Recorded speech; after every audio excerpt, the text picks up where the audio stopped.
Wow. What a nap. What is this? 3 C's. Design research.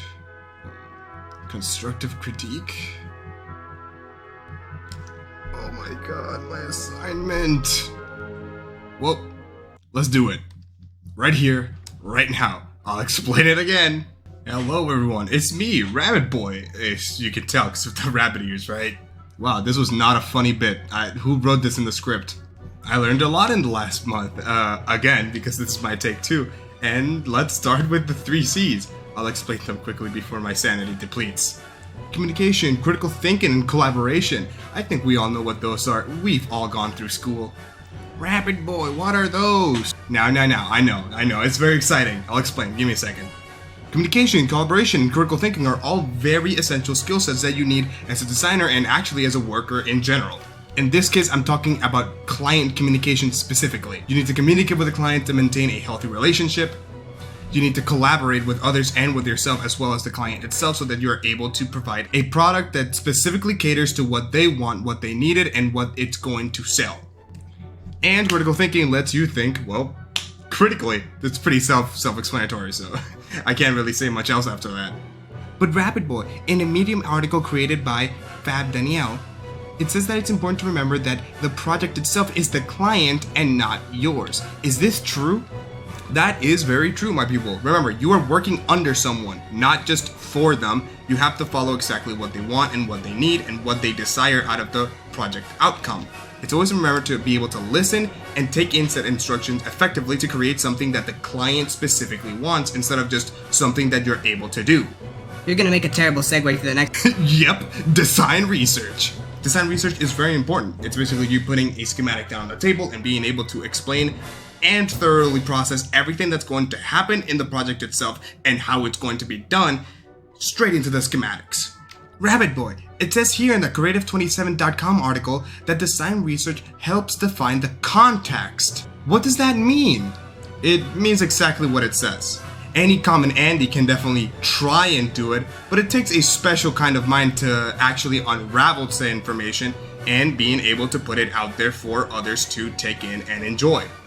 That sounds kinda complicated. Rabbit Boy, in an article by McCombegs, it says that gathering information is almost the same as gathering data in an empirical sense. Is this true? Sort of. Research is about knowing how to do the product as well as who you're catering the product to. You have to also learn how to do the actual product. You can't just make up things willy-nilly and hope they work. This actually gives me a great reason to move on to the next topic. Critical feedback. Critical feedback is the action of the client criticizing you back for the work that's been done and you going back and revising the work so that it looks a little bit better. Not better in the sense of quality, maybe just better in the sense of something that caters more towards the client itself and something that they want to see on paper.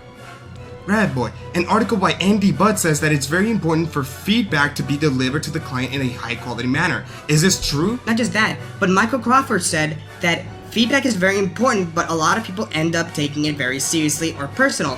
What happens when you can't take it anything but as a professional sense of business? And then another article by Muriel Vega, it says that not everyone is able to consolidate feedback the same way. So what happens when you aren't able to take feedback as anything else but just that? Critical feedback for their own work. Okay, everyone shut up. I understand the confusion, but I'll clear it up, don't worry. But yes, that context is completely validated. A designer must always know that feedback is not personal, it is professional.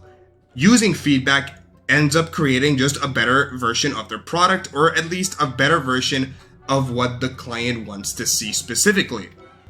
And now I can end it off with this.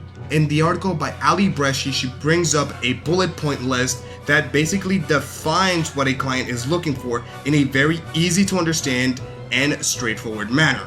Functionality, price, convenience, experience, design, reliability, performance, efficiency, compatibility, empathy, fairness, transparency, control, options, information, accessibility. All of these points are important to remember when you're going through the pipeline to satisfy a client and everything that they need for the product to be done. Remember, we're not just making a product, we're selling another.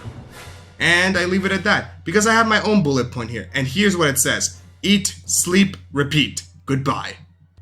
Did he just leave us?